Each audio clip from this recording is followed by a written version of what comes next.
Hey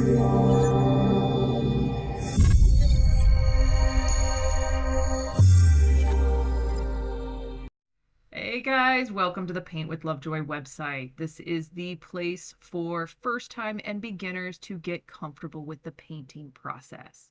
If you have never painted, I am definitely the teacher for you. I will give you permission to play, to create with your hands, and I do consider this adult kindergarten, where you get to make memories with yourself or with loved ones. And you will notice that creative time is something that you will reference for the rest of your life.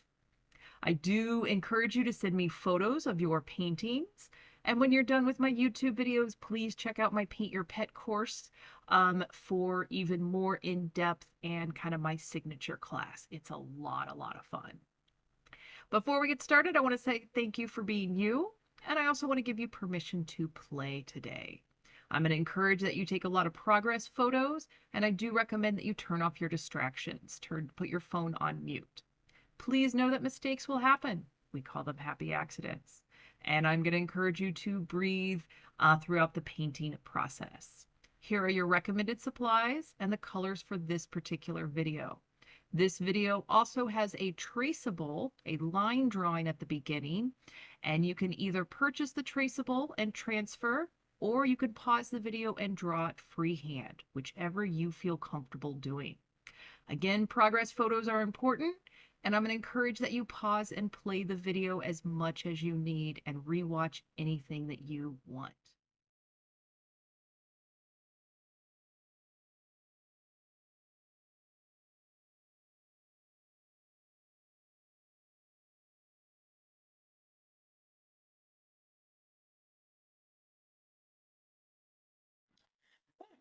All right, guys, so go ahead and grab your first progress photo, and we're going to start with the background on this. And we will be doing a sunrise color, because that is generally when the hot air balloons go up in Sedona. And this is actually something that you could see in Sedona in the mornings. It's the Coxcomb Rock Formation with the hot air balloon hanging out next to it. So again, we're going to start with our medium flat brush, yellow and white paint, going for kind of a lemony yellow color. And again, we're going to start on the horizon line, start at that skyline and work our way towards the top of the canvas. Now, a few things to note. You do not have to match my colors on screen perfectly. If you have variation, if yours is lighter or darker, or if it's even a completely different color, don't worry about that.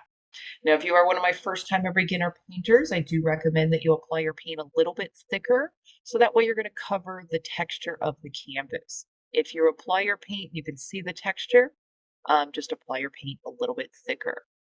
And again, should you overlap the traceable lines as you're applying paint today or applying your background, completely okay. At the end of the video, we will do an outline, but that's going to be completely optional. Now, as I'm applying this, I am using that medium flat brush, kind of just dabbing my brush on there or making little X marks. There's not an exact formula for applying your paint, so try a couple different brush strokes, try a couple different thickness of paint, and just see what kind of works for you. Now here you can see where I did grab a little bit of that direct yellow for a little more intense yellow. So if you want to do that and add a little bit more intensity to this little sunrise, please feel free to do that. Now, I have noticed I do want you to take a deep breath, relax, maybe shake out your hands. My first time in beginner painters, you tend to hold your breath. I do the same thing when I start painting and just kind of getting you out of that groove. So here you can see I grabbed some direct white and applying it right above the shades of yellow that I applied. And what this is going to do is this gives us a buffer layer for when we move into the blue sky. So that way we're going to blend the blue into this white layer compared to blending the blue with yellow and creating green. So again, we're taking this white paint, giving a little, maybe a 1/4 inch of a border of white right above the yellow. And you can kind of move this white on top of the yellow and do a little bit of blending so you don't have a sharp line. And I did go back and grab that white paint and make sure I got it on top of that rock formation. So again, our next color, we're going to be blending our light blue into this white and stopping when we get to the yellow. All right, good spot to take a progress photo. And then, like I said, we're going to clean the brush and then move into a light blue color. That is going to be white with a little bit of blue. And we're going to go right above that white buffer layer that we made. And as you bring this white or this light blue to the white, use light pressure and a little more controlled brush stroke. So pause the video as much as you need and, paint your area and then pick up the video again. But you want to be very conscious of not overlapping the blue and the yellow because when you mix blue and yellow, you get green. If you happen to get a little bit of green in your sky, you can either embrace it and just go, hey, this is what my sky looks like right now, or take a paper towel, wipe off the color or the part that you don't want, and then reapply the appropriate color. And do this while your paint is wet so that way you can still do some blending. So again, you're doing a great job. If your color's lighter or darker than mine, totally okay. And if you have to mix your shade of light blue 2 or 3 times and maybe you have a little variety, that's okay. Because right here, you can see where I'm adding a little bit more blue to go a little bit darker as we reach the top of the canvas. So going 2 shades darker than what we just used. And same thing where this darker blue and the lighter blue overlap. Use that light pressure, do a little bit of blending, and soften that layer in between the light and the darker blue.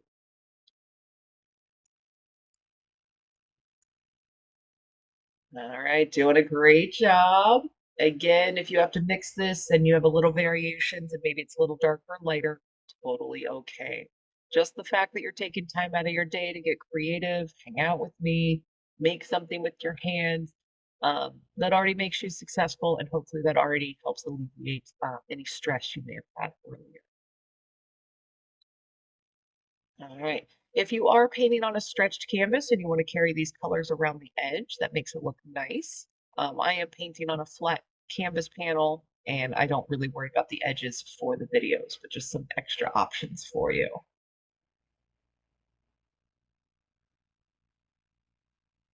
All right. And again, take this video at your pace, pause and replay stuff as much as you need to.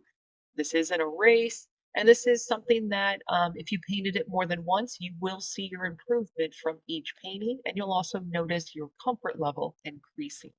So don't be afraid if you want to paint something twice, or even when you're done painting it going, I would do this and this differently. Go ahead and paint it again and do those things differently. All right, our sunrise sky is taking shape nicely. So go back to any of the shades that you might need. If you want to go back to the light blue, feel free, but do everything that you want to your sky and your background now while your paint is wet so you can do the blending. All right, another good spot for a progress photo. And we are going to start moving into the rock formations. And I'm still using that medium flat brush. I'm going to use a little bit of yellow and orange. There we go. Kind of had a little, I was like, first going to use yellow and then I forgot the orange. So again, you're going to mix that yellow with a little bit of orange, going for a light orange, a light yellow orange. And you can use the medium flat brush or feel free to switch to the pointy brush. I know we've got some tight spaces in here and some small details, but feel free to go back and forth between whichever brush you're finding comfort with. And what we're going to do here is basically kind of be an impressionistic painter. I'm going to paint these different colored blobs, and all I want you to do is observe the shape and the placement for these blobs. And sometimes calling them blobs in your head makes them easier to paint. And as you are strengthening your power of observation, as you look on screen, recognize where I placed it and the kind of shape, you're going to mimic that on your canvas. And when you do this, you are strengthening your power of observation. And this is an awesome art skill, let alone a great life skill. The more observant you are, the more you just notice about your environment. Um, and the more you notice just kind of how things change, and hopefully you appreciate them. Yeah. So again, pause the video as much as you need. Observe the place and the shapes of each color. And when we move into the next color, I will be overlapping these shades a little bit. And I do encourage, like, you can paint a little sloppy, you can paint a little messy. This is your place to just kind of maybe get a little bit more expressive than you get to in your other areas of life. So pause the video, take your progress photo. We're going to be doing a mixture of orange and red, going a few shades darker. So start with your orange, add a little bit of red, be sparing with the red because a little bit goes a long way. Again, we're just going to be creating blobs. Excuse me, we're going to be creating blobs and crazy just shapes of colors. If you're inclined to put a color or a shape somewhere I do not, go right ahead and do that. This is how you learn with painting. And this is also a place where you can trust your instincts. So again, if you want to add something I do not, by all means, go right ahead and do that. So still using the orange and red, filling up the space. Basically, I'm just kind of loading up the brush, and these are just little dots, little blobs that overlap each other.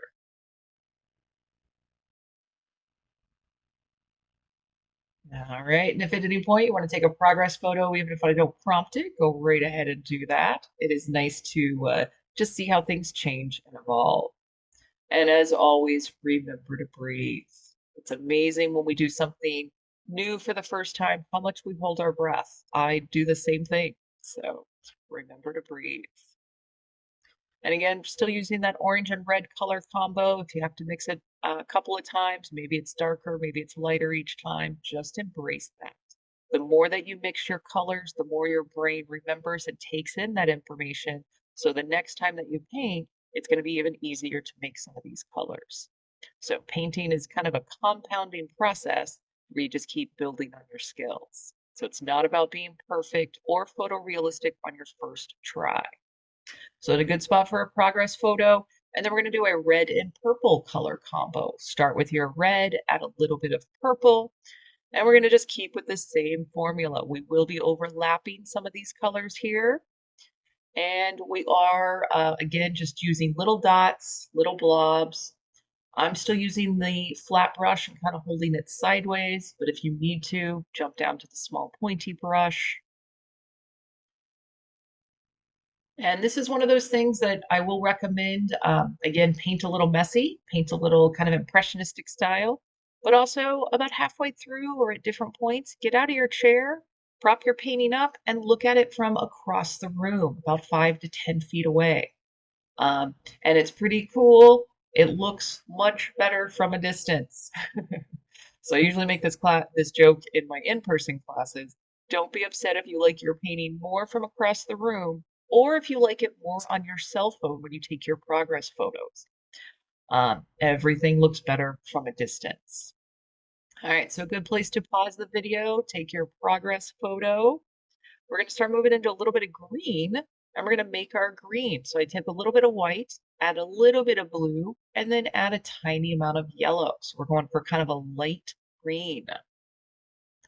Again, start with the white, add a little bit of blue, add a little touch of yellow. And it doesn't have to look exactly like mine, but just kind of in the shade of this light, kind of muted, um, uh, almost kind of a sagey green, a really light sagey green. Again, your shade might be lighter or darker, and based on the type of brand of paint and the pigments that you have, your colors may look a little different than mine. Totally okay. Again, as we work in these tight spaces, if you need to move down to the pointy brush, go right ahead and do that. If it is easier for you to make some of these lines next to the other colors by turning your canvas sideways or upside down, by all means, go ahead and do that as well. I try to keep my painting in the same orientation just because I'm filming the video for you guys. So here, that greenish color that we made, add a little bit more blue to it, so that way you're going a couple shades darker. There we go. And again, you're just going to observe the shape. And all we're doing by putting these on top of the lighter color we just made is we're just breaking up that space, giving it a little bit more intrigue. And with these darker colors, that's what kind of pushes back and gives that depth. All right, doing a great job. Take another progress photo. We're going to move into a light purple, and we're going to get that base color for our hot air balloon on there. So again, I'm using white and purple. But if you want to do a different color or even a different design for your hot air balloon, by all means, go right ahead and do that. So with this, we're going to put a base of a light purple on the whole hot air balloon, and then we're going to take a little bit darker purple and do some blending on the left-hand side, and then we'll take a little bit of white and do some blending on the right-hand side. Again, to kind of create this nice illusion of a 3D object on a flat 2D surface. And that's one of the nice things about painting. You are a magician today. You're creating a 3D landscape illusion on a flat 2D surface. All right, again, apply that paint thick so that way you're covering the texture. And as you can even see here, I mixed my color twice, a little bit darker the second time. Just go back in and play with that blending while the paint is wet. Play with your pressure. You can add a little bit of water to your paint, but you never want your paint runny or dripping wet. Again, remember to breathe. You're doing a great job. I'm very, very proud of you. And again, honored that you're hanging out with me for a little bit. All right, so here I grabbed some of that direct purple, and on the left-hand side, I'm just going to place kind of a line on the curve of that left-hand side of the hot air balloon. And then with light pressure, blend that darker color into the base light purple. This is called wet on wet blending. You were doing a little bit of this in your sky background, so just trying to kind of build on those skills. And you may need to reapply that darker purple once or twice, because sometimes it can get lost when you do your blending. The more you move your brush, the more it blends together. So kind of play with that. If you have to do it 2 or 3 times, that's okay.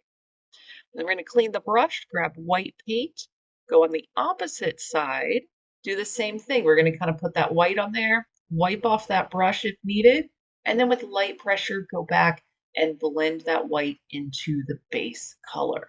Again, this is called wet on wet blending, and it's a lot of fun. Same here, if you need to go back and add more white because you kind of lost that pop of that highlight, go back and reapply and just move your brush less. So this should have the light side on the right-hand side and the dark side on the left-hand side. And here I decided I wanted to go back and be like, you know what? I needed just a little bit darker. So I added more purple. Again, play with yours. You're doing great.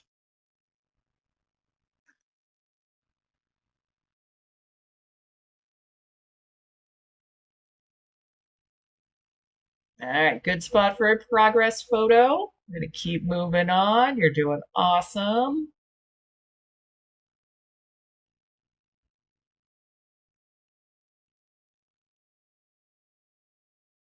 All right, good spot for a progress photo. We're going to keep moving on with the rocks, and we're going to go into a yellow and orange mixture. Feel similar to what we used the first time. We will overlap some of these colors as well as add this color in a few other areas. So again, pause the video, try to recognize the place where I put them, and then mimic that to the best of your ability. If you need to, pause the video, take a screenshot, and then you can zoom in closer with that screenshot if you want to see some closer details. Now we're moving into the red and orange, or the orange and red color combo, and just kind of recreating those colors as we bring the colors of the rock formation down towards the bottom of the canvas. Again, good practice, just mixing these colors a second and third time. And each time you make these, your brain's taking in and storing that information for the next time that you paint. And with that being said, I highly recommend that you try to find a creative outlet at least monthly, if not weekly, for yourself.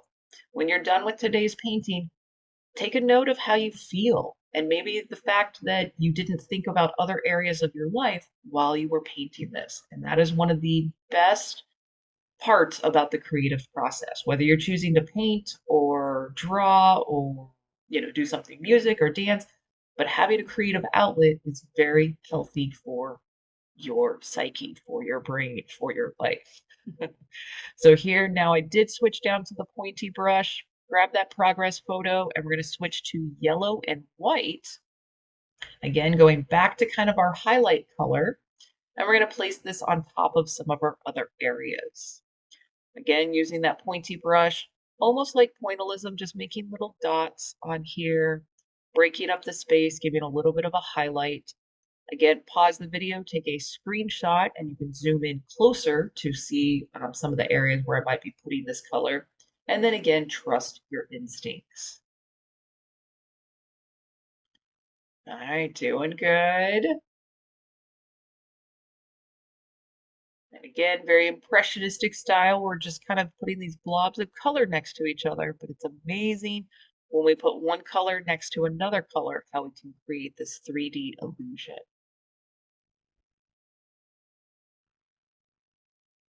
Once again, pause that video, observe the shapes that you see. You are strengthening your power of observation. Nice. And should you even Google this is called the Coxcomb Rock Formation in Sedona, Arizona, you will even see this rock formation in many, many different vantage points.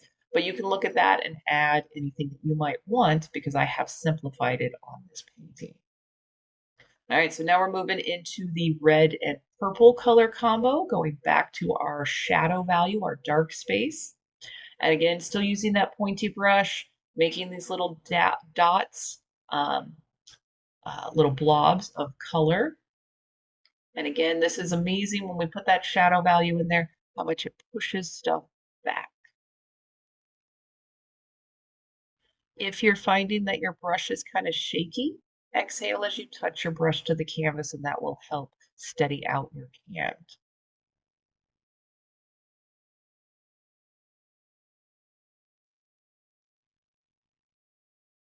All right, doing a great job.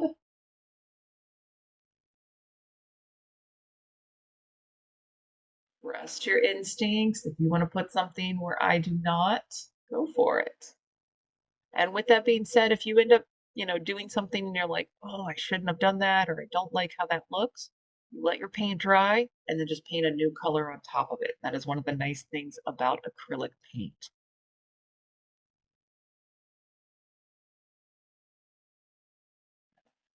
And again, if you need to get out of your chair, look at your painting from that distance of 5 to 10 feet away. It is pretty cool how it looks from that distance. Or the next time you take a progress photo, look at it on your phone. And the way our phones are designed, when you look at it on your cell phone, it's the same thing as looking at your painting from 20 feet away without getting out of your chair. And by doing that, changing your perspective and looking at it from a distance helps you move forward in your progress. When you think you're not doing that great up close, and then you look at it from the distance, you're like, okay, I can keep going. All right, so pause the video, take your progress photo. We're going to move back into the foliage. So I'm going with green with a little bit of purple. We're starting with our shadow value first. Same thing, I move back up to the flat brush. We're making these little blobs of color, literally slapping my brush kind of on there. Again, we're going to start with our dark shadow spaces first, then we'll move to green and then some lighter green. And when you are using these colors, you do want to be overlapping some of the rock formation colors. And again, if you're on that stretched canvas, you can carry your color around the edge. All right, and if you've got a mixture color again, does not have to be exact. Just going for generalized areas, generalized colors.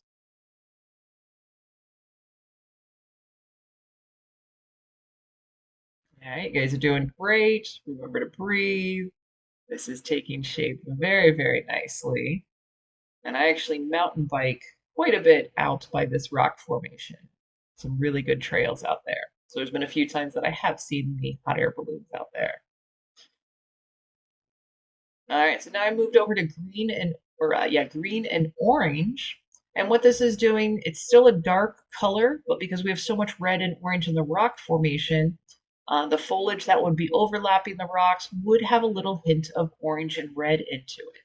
So again, that's why we're doing orange and green color combo right now.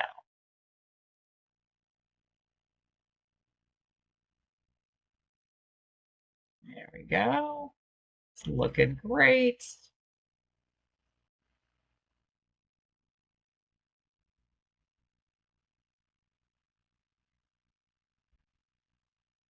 All right, and we're filling in all these spaces. So kind of in this step and the next one, we should have no canvas space left on this painting.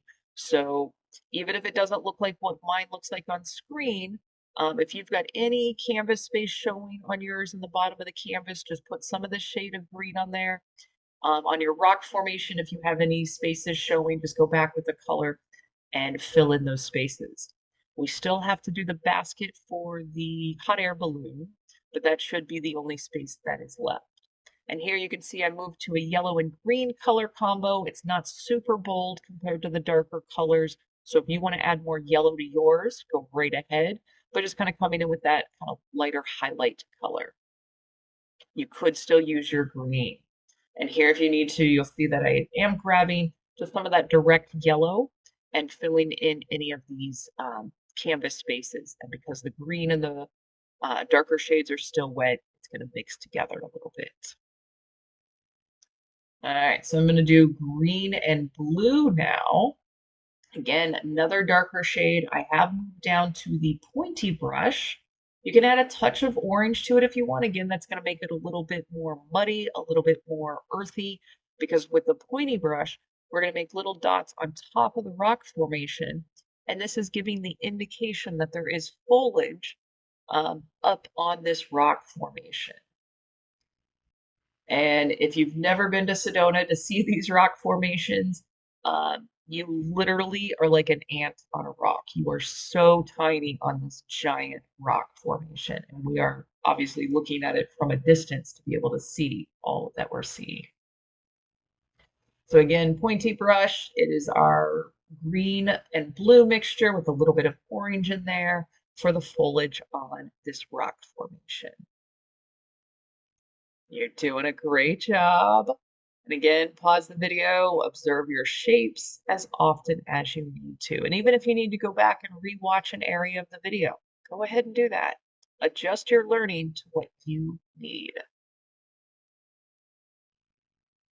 Again, fill in any canvas space that you can see and any places overlap a little bit at the base of the rock formation with your green.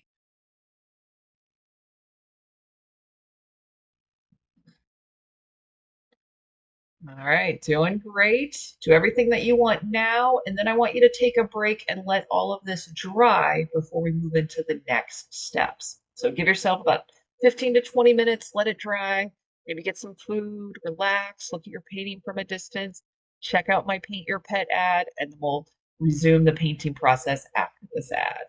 So I highly recommend that you check out my Paint Your Pet class.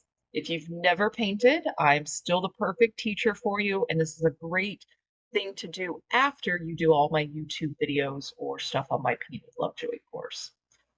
It's pretty awesome when you paint something that you love, you put even more energy into it. So Paint Your Pet course and check out the discount code for a little bit of a discount on there and get into creating with your friends. Check out my in-person workshops as well as the online courses. And if you have already painted all your animals, you can paint your favorite animal. All right, you will impress your pet and yourself. And I have been teaching this for 15 years, over 15 years, and my steps are very easy and logical to follow. So check out this very fast demo. You will not paint this fast, but it's perfect for first time and beginners. And then my favorite part is coming up right here with the pets and their paintings. So check out how proud these pets are and look at what an awesome job each of their parents did with painting their likeness through my course. So super, super fun. So definitely when you're done with my YouTube, check out the Paint Your Pet course. So now let's get back to painting. Look at it from a distance. And again, just take a note of how you feel right now. These next couple of steps are completely optional. If you do not want to do this, you do not have to. Now we're going to do outlines, and I'll show really quickly. If you do want to use a Sharpie marker, you can. I don't recommend it, but it is an option if you want. And we'll basically be going over all the traceable lines. So again, I don't recommend the Sharpie marker, but it's there if you want. Otherwise, we're going to be using the pointy brush and black paint. And you can add a little bit of water to this paint to make it a little bit more fluid, but you never want your brush dripping wet with water. And what we're going to do is we're going to go over all these outlines, over the mountain and the balloon, completely optional. You don't have to do this, or you could do it in a different color. And I want you to take your time for this. So what I'm doing is kind of holding my brush almost perpendicular at a 90-degree angle to the canvas and using just the last 2 millimeters of the brush, kind of treating it like a pencil, just using the tip of the brush. Another thing is I want you to exhale as you touch the brush to the canvas. That's going to help steady out your hand, and it's also going to help you from not holding your breath. So give those things a try. Now, as we go along, you're welcome to rotate the canvas, turn it sideways, turn it upside down. Do what is comfortable for you as you're making these lines. And if you have varying widths of lines, totally okay. This is another thing that gets more and more comfortable with more practice. And with more practice, it's basically muscle memory. Your muscle needs to get used to holding the brush and it needs to get used to the pressure and applying. And this is the only way you can get better at this is through practice. So again, you're holding that brush at that 90 degrees to the canvas, going over all these outlines, um, and just taking your time, enjoying the process. Now, a few things to note. If you are noticing that your lines start getting whiter and whiter, two things to look at. First, maybe check your pressure. Maybe you started getting a little bit more pressure with your brush, and when you use more pressure, that creates wider lines. So check that first. Another thing to check is maybe you've got a lot of paint on your brush and there's a lot of buildup. And when you get that buildup on your brush, it pushes the bristles to expand further and further from each other, which is why your brush strokes get wider. So clean the brush really good. That brings the bristles back together. Pick up the paint and then go back to using just the last 2 millimeters of the brush and making these lines.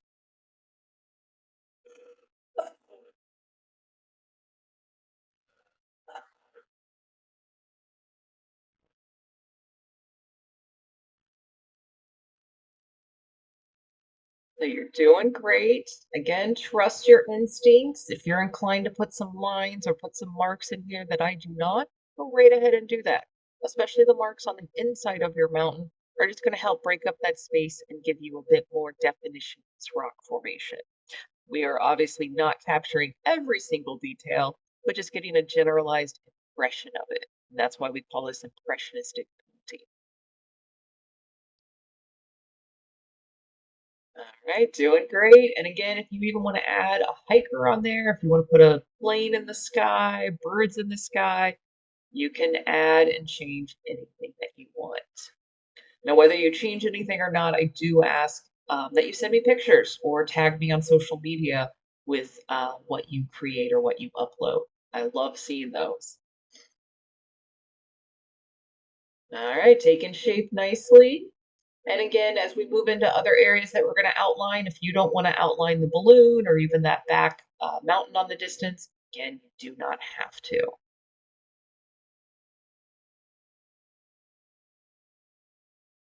Nice. Again, hopefully this is just taking you out of, your normal life. You're escaping the world for a little bit. You're creating with your hands. You're making something. Maybe if you're painting with a friend, this is great quality time together, or painting with your kids or family members. These are things that you guys will reference for the rest of your life. These moments that you spent together, or these moments that you spent with yourself being creative. So again, try to cultivate these as a regular activity in your life. All right, so moving on to the balloon. Again, rotate the canvas sideways or upside down. If you need to, you can put your pinky out, use that as something to steady your hand with, or rest your forearm against the edge of the table. Try a couple of different things that basically just by trying them, they help you figure out what works for you, but you never know until you try. All right, and then I think as soon as my hand moves, I'm doing the little lines and then a little square for the basket. All right, and then I went ahead and just filled in the basket to make it a little bit easier. So great job. We've got maybe two more things. I will be writing the name of Sedona in the balloon and then putting some white highlights on the rock formation. You guys are doing great. Um, Again, hopefully you've enjoyed the process. Take that progress photo, clean your pointy brush really good, and I'm going to move into white paint. And like I said, I'm going to write the word Sedona on the hot air balloon. You can do that, or you can even write your name or something else. For the writing, I highly recommend that you practice on a scrap sheet of paper before you go into writing the words on your canvas. Again, just more practice makes you more comfortable um, with what you're doing. So, anytime in art that you're not sure, do a little practice piece and then go on to your real one. All right, and same thing, you want to keep that brush perpendicular to the canvas. That way you can kind of keep a consistent line. If you come in and your brush is kind of sideways at almost like a 45-degree angle to the canvas, that's going to create a wider line as you make your letters. If you want, you can do this with a Sharpie marker, or I know Sharpie markers, they make them in different colors. Feel free to adjust if you want to use a marker or paint pen, or even if you find a magazine cutout that's got the word, you can glue this to the canvas, so you can get kind of mixed media. So again, take this in your own direction, get creative, and at least give it a try. I remember exhale as you touch your brush to the canvas. That's going to help steady out your hand. You're doing a great job. Very, very proud of you. And again, if you ever get the opportunity, even if you're just going to drive through Sedona, it is worth it. It is like going to Mars. Crazy, crazy cool colors and awesome, impressive rock formations. All right, so now with the white paint, put in a few little highlights and trying to keep those highlights kind of on the right-hand side of the rock formation. I put a few highlights on the little basket for the hot air balloon. And we are keeping these little white lines, these white highlights on the top and right-hand side of the rock formation and of the hot air. Again, pause the video, observe the place that I put these, and if you need to, take that screenshot, pause the video, take a screenshot, and zoom in to see more. So add anything that you want. Great job today. Thank you so much for hanging out with me and getting creative. You did awesome. And please don't wait too long to do your next painting. And please send me photos or tag me on social media with what you created. I absolutely love seeing your work. Remember to check out my Paint Your Pet course when you're ready for your next step. And until next time, cheers.